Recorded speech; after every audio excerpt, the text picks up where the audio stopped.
மலக்க நம்ப வேண்டாம் சொன்னா போதுமா? மலக்குகளை எப்படி நம்ப வேண்டுமோ அப்படி நம்ப வேண்டும். வேதங்களை நம்புவது என்றால் வேதங்களை எப்படி நம்ப வேண்டும் என்று அல்லாஹ் சொல்றான், அப்படி நம்பணும். மலக்குகளை நம்பணும்னு சொன்ன உடனே என்ன பண்ணணும் தெரியுமா? மலக்கை பத்தி அல்லாஹ் குர்ஆன்ல என்ன சொல்றான் அப்படி தேடி பார்க்கணும். என்ன தேடி பார்க்கணும்? அவர்களை சப்பிஹூன பிஹம்தி ரப்பிஹிம், தங்கள் இறைவனுடைய புகழை துதித்துக் கொண்டே இருப்பார்கள். அதான் மலக்குடைய வேலை. ஆதம் அலைஹிஸ்ஸலாத்தை படைக்கும் பொழுது என்ன தகுதியை வச்சு அப்ஜெக்ஷன் பண்ணாங்க? நஹ்னு நுஸப்பிஹு பிஹம்திக வ நுகத்திஸு லக, இறைவா இவரை போய் படைக்க போறிய, இவர் சரியானதையும் தப்பானதையும் மாறி மாறி செய்யற ஆள் இவரு, நாங்க எப்ப பார்த்தாலும் உன்னை போற்றி புகழ்ந்து துதித்துக் கொண்டிருக்கிறோமே, அப்படி ஒரு படைப்பு இருக்கையில இப்படி ஒரு படைப்பு தேவையான்னு கேட்டாங்க. மாணவர்களுடைய கேரக்டர் என்னன்னு கேட்டா, அல்லாஹ்வை தஸ்பீஹ் செய்வதும் தக்தீஸ் செய்வதும் தூய்மைப்படுத்துவதும் அவர்களுடைய வேலை. அந்த மாதிரி தன்மை உடையவர்கள் லா யஸூனல்லாஹ மா அமரஹும், அல்லாஹ் ஆணையிட்டதை மீற மாட்டார்கள். யஃபாலூன மா யுமரூன், கட்டளையிடப்பட்டதை செய்து முடிப்பார்கள் அப்படின்னு அல்லாஹ் என்ன செய்யறான்? குர்ஆன்ல அவர்களுக்கு சர்டிபிகேட் கொடுக்கறான். லா யஸ்பிகூனஹு பில் கௌலி, அவனுக்கு முந்தி பேச மாட்டார்கள். வஹும் அம்ரிஹி யாமலூன், அவனுடைய கட்டளையை தான் செய்வாங்களே தவிர முந்திரி கொட்ட மாதிரி முந்திக்கிட்டு பேச மாட்டாங்க அப்படிங்கிற மாதிரியான ஒரு சர்டிபிகேட்டும் மாணவர்களுக்கு அல்லாஹ் கொடுக்கறான். இந்த மாதிரி ஒரு நல்ல சொல்ல போனா அவங்க நம்மள மாதிரி மலைஜலம் கழிக்க மாட்டாங்க, மனிதனுக்கு மாதிரியான தேவைகள் அவங்களுக்கு இருக்காது. இப்ப இன்னும் சொல்ல போனா ரசூல் ஸல்லல்லாஹு அலைஹி வஸல்லம் அல்ல அதுக்கு முந்தி வந்த நபிமார்கள் எல்லாம் அல்லாஹ் அனுப்பி வச்சான்ல, அனுப்பி வச்ச உடனே அவங்க என்ன பண்ணிட்டாங்கன்னா அல்லாஹ்வுடைய தூதன் ஏத்துக்க மாட்டேன்ட்டாங்க. ஏன் ஏத்துக்க மாட்டாங்கன்னு சொன்னாங்க தெரியுமா? இவர் நாங்க திங்கிற மாதிரி இவர் திங்கிறாரு, எங்களை மாதிரி நோய்வாய்ப்படுறாரு, எங்களை மாதிரியே எல்லாம் வியாபாரம் பண்றாரு, தொழில் பண்றாரு, சம்பாதிக்கிறாரு, நோய்வாய்ப்படுறாரு, கஷ்டப்படுறாரு, கவலைப்படுறாரு, இவர் எப்படி அல்லாஹ்வுடைய தூதரா இருக்க முடியும்? அல்லாஹ் தூதன் மலக்கு அனுப்ப வேண்டியதானே அப்படின்னு சொல்லி அவர்கள் கேட்டார்கள். அப்ப அல்லாஹ் என்ன சொல்றான்னு கேட்டா, லவ்கான ஃபில் அர்லி மலாயிகத்துன் முத்மைனீன யம்ஷூன ஃபில் அர்லி, இந்த பூமியில மலக்குகளே நடமாடி கொண்டிருந்த இருப்பார்களே ஆனால் இல்ல அன்சல்னா மினல் மலாயிகத்தி ரசூலா, மலக்கு ரசூலா அனுப்பி இருப்போம். மனுஷனுக்கு மனுஷனையும் மலக்குக்கு மலக்கையும் அனுப்பணுமே தவிர மனிதனுக்கு வழிகாட்ட மனிதனுக்கு சொல்லிக் கொடுக்க இதுக்கு மலக்கு போய் அனுப்ப மாட்டேங்கிறான்ல. மலக்கு அனுப்புனா நாங்க இறை தூதன் ஏத்திருப்போமே, மனுஷனை போட்டு எதுக்கு அனுப்பணும்னு அவர்கள் கேட்கும் போது அல்ல என்ன சொன்னா தெரியுமா? நீ மலக்குன்னு சொல்லி உனக்கு மலக்கு அனுப்புறேன், மனுஷனுக்கு கேட்டா மலக்கு அனுப்ப சொல்றீங்க முடியாதுங்கிறான்ல. அப்ப மனிதனுக்கு சொல்லித்தர நான் மலக்கு அனுப்ப மாட்டேன்னு சொல்லி அல்லாஹ் சொல்றான் பாருங்க. அதுக்கெல்லாம் எதிராக மனிதனை கெடுக்கிறதுக்கு அல்லாஹ் அனுப்பி வச்சானா. இருக்கிற சைத்தான் பத்தாதுன்னு சொல்லிட்டு மலக்கு வேற சைத்தான் ஆக்கி அல்லாஹ் அனுப்பி வச்சாங்கிறாங்க பாருங்க. இருக்கிற சைத்தான் உலக தப்பிக்க முடியல, இதுக்கு மேல கூட அல்லாஹ் என்ன செய்யறான்? அது கதை வேற. என்ன கதை? அல்லாஹ் சொன்னாங்களே, யா அல்லாஹ் நீ எப்ப பார்த்தாலும் மனிதர்களை நீ பாராட்டிக்கிட்டே இருக்கிறாங்க, அநியாயம் பண்றாங்க. அப்ப அல்லாஹ் சொன்னானா, இல்ல இல்ல உங்களுக்கு அந்த ஆசாபாசத்தை கொடுத்தால் நீங்களும் காணா போயிருவீங்க. அல்லாஹ் எங்க கொடுப்பாப்பன்னு சவால் விட்டாங்களாம். உடனே அல்லாஹ் மனிதனுக்குரிய அந்த உணர்வுகளையும் ஆசாபாசத்தையும் கொடுத்தானா. உடனே அவங்க அந்த சிகர்களையும் தெரிஞ்சுக்கிட்டு வந்தாங்களாம். என்ன செஞ்சாங்களாம்? பூமிக்கு வந்த உடனே முதல்ல தண்ணி அடிச்சாங்களாம், ஒரு போதை வச்சான், ஒரு பொம்பளை பிடிச்சாங்களாம், அப்படி பண்ணாங்களா இப்படி பண்ணாங்களாம், கடைசியில எல்லா தப்பையும் பண்ணிவிட்டாங்கன்ற மாதிரிலாம் கிறிஸ்தாவை எழுதி வச்சிருக்காங்க. இதுலதான் ஆறுத்து மாறுத்து வர்றாரு. மலக்கு எந்த ரூட்ல வர்றாருன்னு கேட்டா அல்லாஹ்ட்ட சவால் விட்டு வந்தாராம். சவால் விடுவாங்களா? ஆதம் அலைஹிஸ்ஸலாத்தை படைக்கும் போது ஒரு கேள்வியா கேட்டாங்க. அல்லாஹ் சுட்டி காட்டினவனே, அல்லாஹ் சுப்ஹானக, அல்லாஹ் நீ தூயவன், லா இல்மலனா இல்லாம அல்லம்தனா, நீ எங்களுக்கு கற்றுத் தந்ததை தவிர வேற இல்மு எங்களுக்கு கிடையாது, அல்லாஹ் தெரியாம சொல்லிவிட்டோம், எங்களை மன்னிச்சிடலான்னு சொல்லி மன்னிப்பு கேட்டு மனிதனை படைத்ததற்காக நம்ம செய்த ஆட்சேபனை தப்பு என்று ஒத்துக்கொண்டவர்கள் மலக்குகள். ஒத்துக்கொள்ளால் ஒருத்தன் இருந்தா சைத்தான் இப்லீஸான விரட்டியாச்சு. மத்த எல்லாம் மலக்கு சுத்தமான ஆளுக்கு தான் மிச்சமா இருந்தாங்க. அவன் கூட ஜின் இனத்தை இருந்தாலும் மறுத்தான். மலக்கு இனமா இருந்தா மறுத்திருக்க மாட்டான். அந்த மாதிரி கேரக்டர் அவங்க படைக்கப்படவில்லை. ஜின்னு இனத்தை சேர்ந்தவனை கொண்டு அது கொண்டு சேர்த்து விட்டு இருந்ததுனால அவன் என்ன விட்டான்? மறுத்து விட்டான். அல்லாஹ் சொல்லி காட்டுறான். இப்ப அந்த மாதிரி மனிதனை படைத்ததனுடைய நியாயத்தை அல்லாஹ் உணர வச்ச பிறகு ரொம்ப காலத்துக்கு பிறகு மறுபடியும் இருக்கும் அவங்களுக்கு சவால் விடுறான். அல்லாட்ட சவால் விட்டு இங்க அழிஞ்சு பாருன்னு இப்படி சொல்லுவாங்களா மலக்கு? அப்ப மலக்குகளுக்கு உள்ள அந்த தன்மைகளை ஒப்பிட்டு பார்க்கும் பொழுது என்ன வேலை இந்த செஞ்சிருக்கிறாங்க இவங்க வாதப்படி? மலக்கு சிகர கற்றுக் கொடுக்க வந்தாங்களாம். சிகர கற்றுக் கொடுத்தால் அவன் காபிராயிருவான்னு அல்லாஹ் சொல்லி காட்டுறான். அந்த கற்றுக் கொடுத்தவங்களே சொன்னாங்களாம், இன்னமா நஹ்னு ஃபித்னத்துன் ஃபலா தக்ஃபுர், நாங்க சோதனையா வந்திருக்கோம்ப்பா, நீ காபிராயிராத, கற்றா காபிராயிருவ என்று அவங்களே சொன்னாங்கன்னு வரை சொல்லிக்கிறது அந்த வசனத்தில் இருக்கிறது.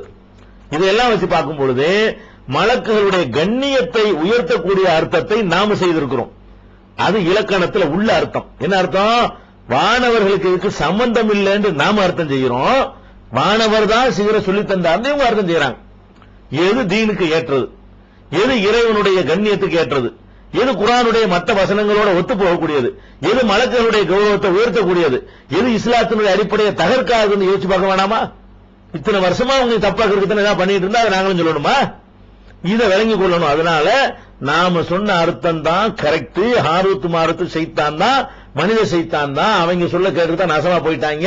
சுலைமான் நபி இந்த சிகரை சொல்லி கொடுக்கல, ஜிப்ரீல் மீகாயிலுக்கு இந்த சிகருக்கு சம்பந்தம் இல்லைன்னு சொல்லி நம்முடைய மொழிபெயர்ப்புல தமிழாக்கத்துல அர்த்தம் செஞ்சிருக்கிறோம். இதுதான் நியாயம். சரி, இது நம்ம சொன்னா அவங்க கேட்க மாட்டாங்க, நம்ம சொன்னா கேட்க மாட்டாங்க.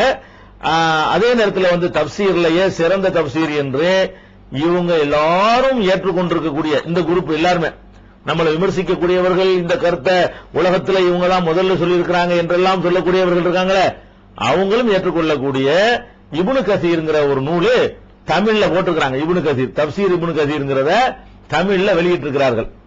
இதுல இது 102வது வசனத்துக்கு 102வது வசனத்துக்கு இமாம் இப்னு கசீர் ரஹ்மத்துல்லாஹி அலைஹி அவர்கள் என்ன செய்யறாங்கன்னா இந்த விளக்கத்தை சொல்லிட்டு வர்றாங்க. சொல்லிட்டு வரும்போது இவருக்கு முந்தின சீனியர் முஃபஸ்ஸிர் குர்துபி இமாம். இப்போ குர்துபி இருக்கு, குர்துபில இந்த கருத்து இருக்கிறது. குர்துபில கூட நீங்க எடுத்து பார்த்துடலாம். குர்துபி பார்க்க இயலாங்கிறதுனால குர்துபி என்ன சொல்கிறார் என்பதை இப்னு கசீர் தன்னுடைய தஃப்சீர்ல கொண்டாந்து என்ன செய்யறாரு, நுழைச்சு சொல்றாரு. அதாவது என்ன சொல்றாருன்னு கேட்டா, அடுத்து 268ஆம் பக்கம் தமிழ்ல வெளியிடப்பட்ட தஃப்சீர் இப்னு கசீருடைய தமிழாக்கம். இதுல சுன்னத் ஜமாஅத் உலமாக்கள் என்று சொல்லக்கூடியவர்கள் பங்கெடுத்து இதை மொழிபெயர்த்திருக்கிறார்கள். அதை இந்த அரபி மூலத்தை எல்லாரும் ஏற்றுக்கொண்டிருக்கிறார்கள். இதுல என்ன வருதுன்னு கேட்டா, அடுத்து பாபிலோனில் இருந்த ஹாரூத் மாரூத் ஆகிய இரு வானவர்களுக்கு அருளப்பட்டதையும் அவர்கள் கற்றுக் கொடுத்தார்கள். ஆனால் அவ்விருவரும் நாங்கள் இறைவனிடமிருந்து வந்துள்ள ஒரு சோதனையாக உள்ளோம், எனவே நிராகரிக்க வேண்டாம் என்று கூறாதவரை யாருக்கும் அதை கற்றுக் கொடுப்பதில்லை என்று அல்லாஹ் கூறியுள்ளான். இந்த வசனத் தொடரின் பொருள் தொடர்பாக அறிஞர்களிடையே கருத்து வேறுபாடு காணப்படுகிறது. ஹிஜ்ரி 700ல உள்ள ஒரு பேரு இந்த இப்னு கதீர். இப்ப தமிழ்ல இப்ப நீங்க இன்னைக்கு பாக்குறீங்க, கருத்து வேறுபாடு எப்ப காணப்படுதான்? 700ல சொல்றாரு, கருத்து வேறுபாடு காணப்படுகிறது. எப்படி கருத்து வேறுபாடு? அறிஞர்கள் யாரும் சொல்லாது சொல்லிவிட்டோங்கிறாங்கல்ல, இப்னு கதீர் சொல்றாரு, அறிஞர்கள் சிலர் அது கருத்தாவது அவ்விருவானவர்களுக்கு அருளப்பட்டது என்பதை குறிக்க மூலத்தில் வமா உன்சில அலல் மலக்கைன் எனும் சொற்றொடர் ஆளப்பட்டுள்ளது. நான் உள்ளதை அப்படி படிக்கிறேன், கையில மடியில போடல, இந்த புஸ்தகத்தில் உள்ளதை நான் அப்படி படிக்கிறேன். இப்ப அதாவது வமா உன்சில அலல் மலக்கைன் எனும் சொற்றொடர் ஆளப்பட்டுள்ளது. இதில் மா எனும் இடைச்சொல் எதிர்மறையை குறிக்கும். அப்படித்தான் அர்த்தம் செஞ்சிருக்கிறோம். விரிவுரையாளர் குர்துபி அவர்கள் கூறியதாவது, மா எதிர்மறையை குறிக்கும். மா உன்சிலனா அருளப்படவில்லை, இல்லைங்கிற அர்த்தத்தை தரும். அத்துடன் வமாவில் உள்ள வாவு என்னும் இணை இடை சொல்லானது முன்னர் கூறப்பட்ட வமா கபர சுலைமானு, சுலைமான் நிராகரிக்கவில்லை என்ற வாக்கியத்தின் தொடர்ச்சியாகும். சுலைமானும் நிராகரிக்கவில்லை, மலக்குகளுக்கும் அருளப்படவில்லை, அந்த 2 மலக்குக்கும் அருளப்படவில்லை. இப்படி கையை காட்டி பேசினா நான் சொல்றேன்னு வச்சுக்கிறேங்க, காட்டாம பேசுனா படிக்கணும்னு வச்சுக்கிறேங்க. இது படிச்சு முடிக்கிற வரைக்கும் இப்படி காட்டினா நான் இடையில பூந்து சொல்றேன்னு அர்த்தம். இப்படி காட்டாம பேசினா அது உள்ளது படிக்கணும்னு விளங்கிக்கிறங்க. அப்ப விரிவுரையாளர் குர்துபி அவர்கள் கூறியதாவது, மா எதிர்மறையை குறிக்கும். அத்துடன் வமாவில் உள்ள வாவு என்னும் இணை இடை சொல்லானது முன்னர் கூறப்பட்ட வமா கபர சுலைமானு என்ற சுலைமான் நிராகரிக்கவில்லை என்ற வாக்கியத்தின் தொடர்ச்சியாகும். இதன்படி சுலைமான் நிராகரிக்கவில்லை, மாறாக ஷைத்தான்களே நிராகரித்தனர்.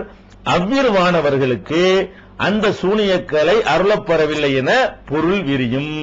நம்ம போட்ட அர்த்தம் அப்படி வருது. அடுத்து இதன் மூலம் வானவர்களான ஜிப்ரீலும் மீகாயிலும் சூனியத்தை பூமிக்கு கொண்டு வந்தார்கள் என்ற யூதர்களின் கருத்து பொய் என நிரூபிக்கப்படும். சொன்னபுறம் வருதா?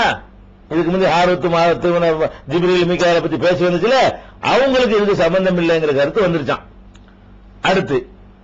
அடுத்து ஹாரூத்த மாரூத்த என்னும் சொற்றொடர் முன்பு கூறப்பெற்ற அஷ்ஷயாத்தீன் என்ற சொல்லின் அருகமை பதில் சொல்லாகும்.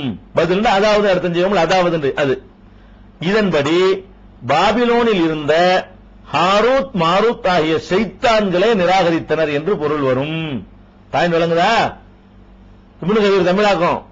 இதன்படி என்ன அர்த்தமா?